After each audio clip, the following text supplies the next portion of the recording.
thank y'all so much. And isn't it great to be down here on the Gulf Shores Beach? This is a great place to come, and you got a great conference underway, and it's about a very important topic. And so thank you, Secretary Washington, for that good introduction. I'm proud to be with you, and I appreciate the opportunity to join you shoulder to shoulder, because putting our people back to work is an essential element that we all need to focus on as we go forward. Since taking office on April the 10th, my goal has been to steady the ship. And that means my first priority is jobs. It is so important that we ensure that our people are working and making good wages, because when they're working and making good wages, folks, that cures a lot of problems. People are just better off, and they are more productive when they're working and making good living.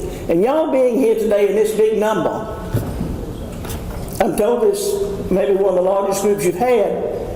That says that you too recognize the importance of working together to help Alabamians get back to work. Since I took office on April 10th, we've had 2 unemployment reports, and both are going in the right direction. Both of them show decline.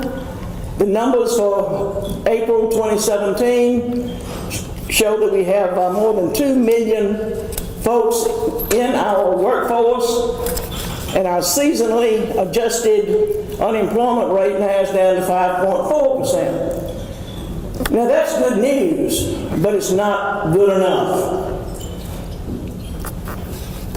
I'm concerned that too many of our workers in the workforce are underemployed, and many others have just dropped out of the workforce altogether. We've got to find a way to put people back to work. My goal is that any Alabamian that wants to work can find a job, but not just any job. I want that job to be one that meets their skill set and that pays well. I'm a strong supporter of our 2-year college system, the Alabama Community College System, and their focus is on teaching highly skilled trades. And Chancellor Baker is doing a real good job with strategic leadership to be sure that they are training workers, adult as well as young people, to be highly skilled. A recent report suggests that the most in-demand jobs in the near future are going to be those in software and app design, nursing, computer systems analyzations, physical therapy, and industrial engineering. Our people must be ready for those opportunities, because they are coming. And I just encourage all of you, when you interact with our young people especially, encourage them.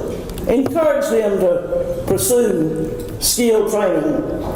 An investment in our education is an investment in economic development. That is for real. So we need to put our money in support of our children and their educations as we go forward. We need to also encourage our young people to learn skilled trades and pursue STEM-related careers. As Alabama's only 2nd female governor, I especially want to ask your help to encourage our young women to pursue STEM field careers. Our state's economic future is directly tied to what we do about education and their future. In the last legislative session, when I had taken oath of office on April the 10th, one of my highest priorities was the Jobs Act.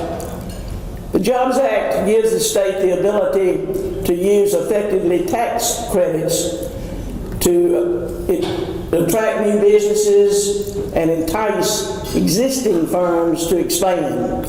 And folks, it's just imperative that we have as many tools as is possible at our disposal so that we can effectively compete against our other states that are looking for the same jobs that we are. The Jobs Act gives us a very important arrow in our quiver of economic development tools, and I especially want to shout out Secretary of Commerce Greg Canfield. He is a great recruiter, runs a tight ship at the Commerce Department, and I want to thank him also publicly for having us craft the Jobs Act and get it passed. I'm also hopeful that we can improve the state's infrastructure, because it's necessary that we keep our roads and bridges in good shape so wheels of commerce can keep on turning, much less our school buses traveling safely with our children, and the rest of us want to be safe too.